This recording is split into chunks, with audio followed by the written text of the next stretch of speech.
तो इस एपिसोड में हम देखते हैं एक घर जहां एम्परर बैठा हुआ होता है और उसके चारों तरफ से एक ऑरा निकल रहा होता है। तभी उसके पास कोई दौड़ते हुए आता है। वो देखता है तो ये पेंग होता है। पेंग बोलता है, बुरी खबर है, सुन फैमिली ने हमें चारों तरफ से घेर लिया है। तो एम्परर बोलता है, मैं जिनका इंतजार कर रहा था वो आ ही गए। पेंग पूछता है, फिर भी तुम इतने शांत क्यों हो?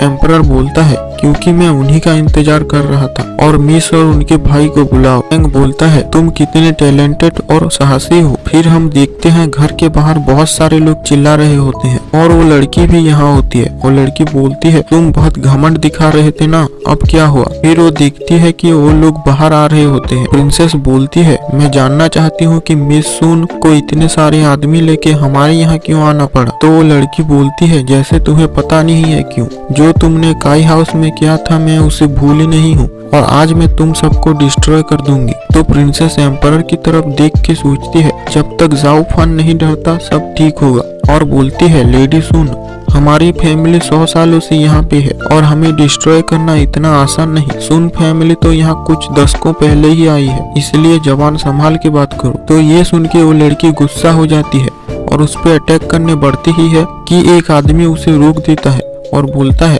मिस आप इस लड़की को माफ कर दीजिए। हम सिर्फ लू फैमिली के बटलर के लिए यहाँ आए हैं, आप इसमें शामिल नहीं हैं। अगर आप उस बटलर को हमें दे देंगे तो मैं वादा करता हूँ कि किसी को कुछ नहीं होगा। तो वो लड़की पीछे से चिल्लाती है, ये हमारी डील नहीं हुई थी, हम तो लू फैमिली को डिस्ट्रॉय करने वाले थे ना। तो वो आदमी उसे चुप कर देता है और बोलता है, अगर मिस चाहे तो ये लू फैमिली का फ्यूचर फिर से बनाने का अच्छा मौका हो सकता है। तो प्रिंसेस बोलती है, हमारे फैमिली के एक आदमी को भी समस्या होती है तो पूरी फैमिली की समस्या है। जाओ फान हमारे फैमिली का हिस्सा है। तो वो आदमी मुस्कुरा के बोलता है, मैं तुम्हें ना लड़ने की सलाह देता हूँ, क्योंकि अगर तुम मेरी असली पहचान जानोगी तो मुझसे लड़ने तक की हिम्मत नहीं होगी। मैं हूँ यू क्यूआन, यूमिंग वैली का स्टूडेंट। ये सुन के प्रिंसेस चौंक जाती है और बोलती है, क्या तुम दी 7 फैमिली ऑफ एम्पायर के मेंबर हो? तो वो लड़की हंसती हुई बोलती है, क्या हुआ, अब तुम डर गई? प्रिंसेस सोच रही होती है, सुन फैमिली का 7 फैमिली से रिश्ता है, इसलिए काई फैमिली के लोग इस लड़की को इतनी रिस्पेक्ट दे रहे थे। फिर एम्परर आगे आता है और बोलता है, मैं हूँ जाओ फान, लू फैमिली का बटलर। तुम्हें इसे कैसे खत्म करना है? क्या तुम मुझसे 1-on-1 लड़ना चाहोगे? फिर वो आदमी बोलता है, जैसा इस लड़की ने कहा, तुम बहुत घमंडी हो। अगर मैं तुम जैसे से हार गया तो ये तो यूमिंग वैली के लिए शर्म की बात होगी। और फिर वो अचानक से एम्परर की तरफ बड़ी तेजी से हमला करता है। एम्परर उसे डॉज कर लेता है पर उसके गाल पे एक खरोच आ जाती है। प्रिंसेस पूछती है, जाओ फान क्या तुम ठीक हो? तो एम्परर अपनी पावर एक्टिवेट करता है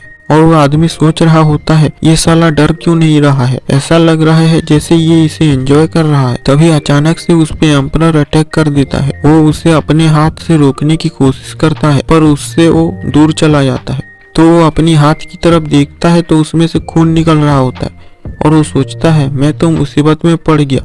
मैंने सोचा नहीं था कि ये मुझे चोट भी पहुंचा सकता है।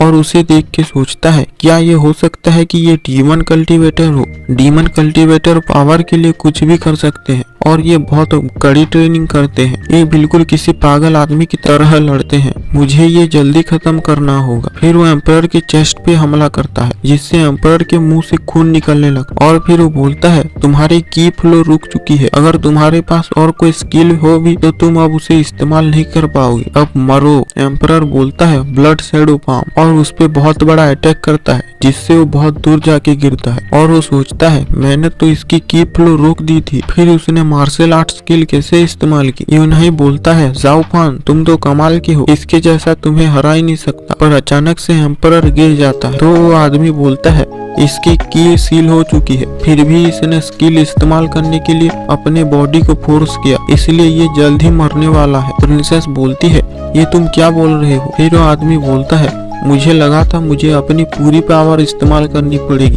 पर अब तुम्हें इस हालत में देख के लगता है मेरे जख्मी होने के बावजूद मैं तुम्हें एक ही हाथ से मार सकता हूँ। ये बोल के वो अटैक कर देता है। तो प्रिंसेस एम्परर के सामने खड़ी हो जाती है और वो उसके साइड से निकल जाता है और बोलता है, मिस लू मैं आपको नहीं मारने वाला। फिर पेंग आता है तो उसे भी हटा देता है और एम्परर पे अटैक करने को बढ़ता है। और इसी के साथ ये एपिसोड एंड हो जाता है।